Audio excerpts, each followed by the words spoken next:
કેમ છો મિત્રો? હું છું ડૉક્ટર અમિત વાણી, BHMS હોમિયોપેથી કન્સલ્ટન્ટ. તો આજે આપણે વાત કરવાના છે ઓબેસિટી વિશે. તો ઓબેસિટી એટલે કે મોટાપો. તો આજે આપણે વાત કરવાના છીએ કે માત્ર એક ઇન્જેક્શનથી શું વજન ઘટાડી શકાય, અને તેના કારણો, તેના લક્ષણો અને તેની સારવાર વિશે વાત કરવાના છીએ. તો ચાલો શરૂ કરીએ. મોટાપો એટલે કે ઓબેસિટી. મોટાપો એવી સ્થિતિ છે જેમાં શરીરમાં ચરબીનું પ્રમાણ સામાન્ય કરતાં વધારે જમા થાય છે. આ ચરબી શરીરમાં વિવિધ ભાગોમાં જેમ કે પેટ, કમર, જાંઘ, હાથ વગેરેમાં એકઠી થાય છે અને સ્વાસ્થ્ય માટે જોખમરૂપ બને છે. વિશ્વ આરોગ્ય સંસ્થા એટલે કે WHO વર્લ્ડ હેલ્થ ઓર્ગેનાઇઝેશન મુજબ મોટાપો એ એક ક્રોનિક એટલે કે લાંબા ગાળાની રોગ છે કે જે diabetes, high blood pressure, heart disease અને આર્થરાઇટિસ જેવી અનેક બીમારીઓનું મુખ્ય કારણ બની શકે છે. તો આવા મોટાપાની ઓળખ માટે સૌ પ્રથમ સામાન્ય માપદંડ છે જેમાં બોડી માસ ઇન્ડેક્સ તરીકે ઓળખવામાં આવે છે. તો BMI is equal to weight in kg and height in meter square. તો આ રીતના આપણે BMI માપી શકીએ. BMIની રેન્જ અને તેનું વર્ગીકરણ વિશે વાત કરીએ તો નોર્મલ BMI 18.5 હોવું જોઈએ, કે જે સામાન્યતા 18.5 થી 24.9ની રેન્જમાં હોય છે, કે જે સામાન્ય વજન કહેવાય છે. જો 25 થી 29.9 રહેતું હોય તો ઓવરવેટમાં ગણવામાં આવે છે. જો 30 થી 34.9 રહેતું હોય તો ઓબેઝ અથવા મોટાપો ગ્રેડ 1 ગણવામાં આવે છે. અને જો 35 અથવા 39.9 એટલે કે ગંભીર મોટાપો ગ્રેડ 2 જોવા મળે તો તેને તેમાં ગ્રેડ 2માં કાઉન્ટ કરવામાં આવે છે. અને જો BMI 40થી ઉપર રહેતું હોય તો અતિ ગંભીર મોટાપો એટલે કે મોર્બિડ ઓબેસિટી અથવા ગ્રેડ 3 BMI રેન્જ વર્ગીકરણ કરવામાં આવે છે. તો હવે આપણે વાત કરીએ મોટાપાના થવાના કારણો એટલે કે તેના કોઝિસ વિશે. તો અતિશય ખોરાક લેવો એટલે કે ઓવર ઇટિંગ કરવું, વધુ કેલરીવાળો ખોરાક ખાવું, જંક ફૂડ, તળેલું, મીઠાઈ, કોલ્ડ્રિંક વગેરે ખાવું, શારીરિક નિષ્ક્રિયતા એટલે કે લેક ઓફ ફિઝિકલ એક્ટિવિટી, દૈનિક વ્યાયામ ન કરવો, લાંબા સમય સુધી બેસી રહેવું, આવી બધી સેડેન્ટરી લાઇફસ્ટાઇલ હોય તો મોટાપો થઈ શકે. જાતીય કારણો એટલે કે જેનેટિક રીતે કુટુંબમાં જો કોઈને મોટાપો ચાલુ આવતો હોય તો તે તેના બાળકોમાં પણ જોવા મળે છે. માનસિક કારણો કે જે સાયકોલોજીકલ ફેક્ટર તરીકે ઓળખાય છે, કે જેમાં તણાવ, ચિંતા અથવા ડિપ્રેશનમાં ખાવાની આદત વધી જતી હોય છે, જેના કારણે મોટાપો થઈ શકે. હવે દવાઓ વિશે વાત કરીએ. કેટલીક દવાઓ એવી છે કે જે સ્ટીરોઇડ, એન્ટી ડિપ્રેશન ડ્રગ્સ કે જે મોટાપો વધારી આપે છે, જેના લીધે મોટાપાના લીધે ઘણી બધી આડઅસરો જોવા મળે છે. ઊંઘની અછત એટલે કે લેક ઓફ સ્લીપ, ઓછું સુવાથી હોર્મોનલ ગડબડ થાય છે અને ભૂખ વધે છે. હોર્મોનલ અસંતુલન, હોર્મોનલ ઇમ્બેલેન્સ, થાઇરોઇડ હોર્મોનની અછતના લીધે હાઇપોથાઇરોઇડ થાય છે, કે જેમાં હાઇપોથાઇરોઇડના લીધે થાઇરોઇડ હોર્મોન રિલીઝ નથી થતો, જેના લીધે બોડી વધવા માંડે છે.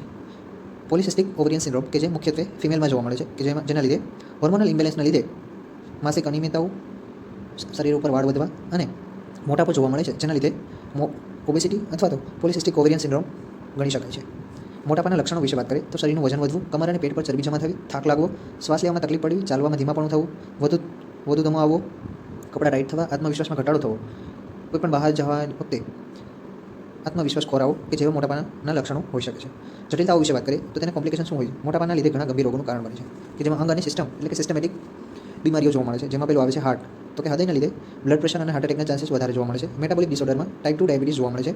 પાચનતંત્રના લીધે ફેટી લીવર અથવા ગલસ્ટોન રિકરન્સી જોવા મળે છે. સાંધા અને ઓસ્ટિયોઆર્થ્રાઇટિસ કે જે વધારે વજનના લીધે ઘસારો વહેલો જોવા મળે છે.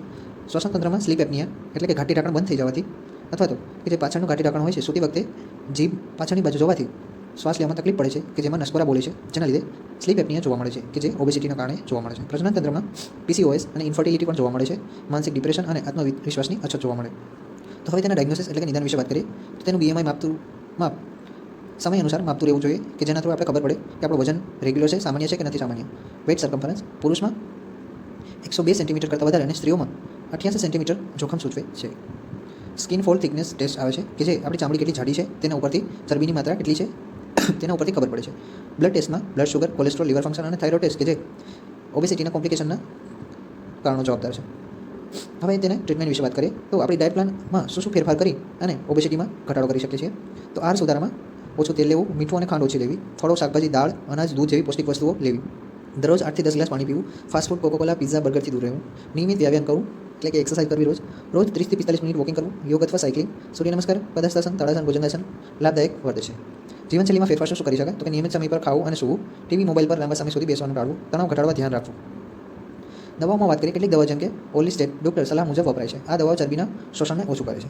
હવે વાત કરીએ સર્જિકલ ઉપચાર વિશે તો કે સર્જિકલ ઉપચારમાં ગંભીર મોટાપાને લીધે બેરિયાટ્રિક સર્જરી કે જેમાં ગેસ્ટ્રિક બાયપાસ અને સ્લીવ ગેસ્ટ્રેક્ટોમી કરાય છે, કે જેમાં જઠર ઉપર કાપ મૂકી અને સર્જરી કરવામાં આવે છે, જેના લીધે જઠરનો ભાગ છે જે અડધો કપાઈ જાય છે, તેના લીધે ખાવાનું વહેલી તકે આપણે એવું લાગે છે કે પેટ ભરાઈ ગયું છે, જેના લીધે વજનમાં ઘટાડો જોવા મળે છે.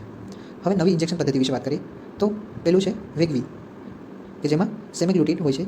24 જૂન 2025ના રોજ ભારતમાં લોન્ચ થઈ છે, એટલે કે હવે કેટલીક ફાર્મસીમાં ઉપલબ્ધ છે. અને બીજું છે મોન્જારો, જેમાં ટાર્ઝેપેટેડ હોય છે. 2025માં ભારતમાં ઉપલબ્ધ થવાની શક્યતાઓ છે. વેગોવી સેમિગ્લુટાઇડનું ઇન્જેક્શન અઠવાડિયામાં એકવાર અને DGGI DCGI ભારતીય ઔષધીય નિયામજી દ્વારા મોટાપામાં ઉપયોગ માટે મંજૂરી કરવામાં આવ્યું છે. મોન્જારો, જેમાં ટર્ઝેપેટાઇડ પણ ભારતીય અર્થવ્યવસ્થામાં BMI અથવા મોટા મેટાબોલિક જોખમ ધરાવતા વ્યક્તિઓ માટે પણ બનાવવામાં આવતા વિકલ્પ સમાવેશ થઈ શકે. વેગવીની કિંમત દર મહિને લગભગ 17,345 શરૂઆતની ડોઝથી 26,015 રૂપિયા મોટી ડોઝ સુધી હોવાનું સમાચાર છે. મોન્જારો માટે ચોક્કસ કિંમત નિર્ણય થવાનું કહેવામાં આવ્યું છે. 2025માં બજારમાં આવવાના સમાચાર છે.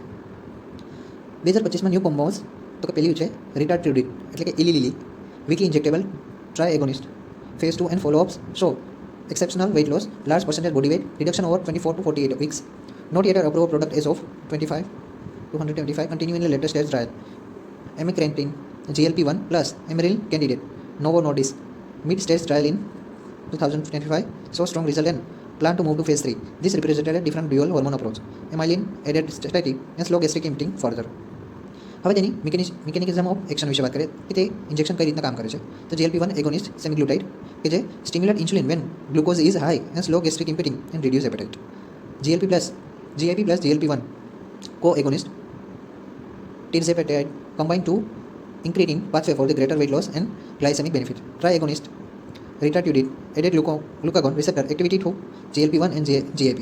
The glucagon component increase the energy expenditure and fatty acid oxidation in the addition to appetite suppressor, which appear to drive larger weight loss in trial.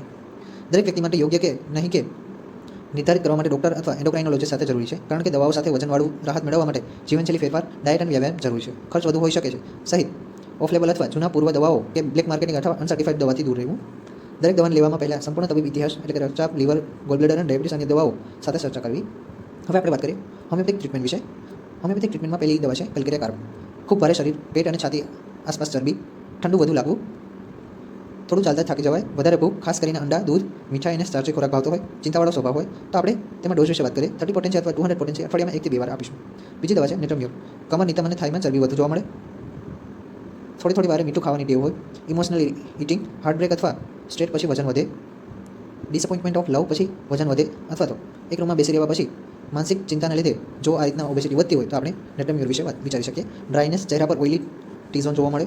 Dose 30 પોટેન્સીમાં અઠવાડિયામાં 2 થી 3 વાર આપીશું. 200 C જરૂર મુજબ. ફાઇટોલાકા બેરી ટેબ્લેટ ફોર્મ અને મધર ટિંચરમાં આપી શકાય. Appetite control કરે, ફેટ મેટાબોલિઝમ સુધારે, સેફ સપોર્ટિવ રેમેડી છે. ડોઝ વિશે વાત કરીએ. ફાઇટોલાકા બેરી મધર ટિંચર 10 થી 15 ટીપા દિવસમાં 3 વાર આપીશું. અડધા ગ્લાસ પાણીમાં 15 ટીપા નાખી અને પીવાથી અને રોજબરોજ વ્યાયામ કરવાથી ઘણી રાહત મળે છે. Ficus versicolor mother tincture, thyroid sluggishness, water retention, heavy body lethargy. Dose વિશે વાત કરીએ. તેનું મધર ટિંચર 10 થી 15 ટીપા અડધા ગ્લાસ પાણીમાં નાખી 3 થી 4 વાર દિવસમાં પી શકાય. પાંચમી છે ઇગ્નિશિયા અથવા નેટ્રોન 466. ઇમોશનલ ઇટિંગ ધરાવતા માટે સ્ટ્રેસ ઇટિંગ ઇગ્નિશિયા 200 પોટેન્સી વીકલીમાં 1 થી 2 વાર આપી શકાય. ફેટ મેટાબોલિઝમ અને એસિડિટી નેટ્રોન 466 પોટેન્સીમાં 4 ટેબ અઠવાડિયામાં 3 થી 4 વાર આપી શકાય. તો હવે ઓવરઓલ આપણે સમરી વિશે વાત કરીએ. Stomach fat, cold, sweat, craving eggs તો calcarea carb. Hip thigh fat, craving salt, emotional તો natrum mur. Belly fat plus gas plus evening hunger lycopodium. PCOS, stubborn fat is equal to thuja. Hypothyroid like obesity તો fucus versicolor. Emotional eater and stress eater તો ignatia. Middle age weight gain, graphites, supportive fat burn અને appetite તો phytolacca berry. Diet plus lifestyle is equal to homeopathic friendly plan. સવારે ગરમ પાણી સાથે લીંબુ નાખી મિક્સ કરી અને પીવાથી ઘણી બધી રાહત મળે છે. ભોજનમાં 50% સલાડ અને વેજ ખાવું, 25 થી 30 મિનિટ બ્રિસ્ક વોકિંગ કરવી, ડિનર સાંજે 7 પહેલાં જમી લેવું, શુગર અને મેંદાવાળી વસ્તુનો 80% ઘટાડવું, 6 થી 7 કલાક ઊંઘ લેવી. Thank you.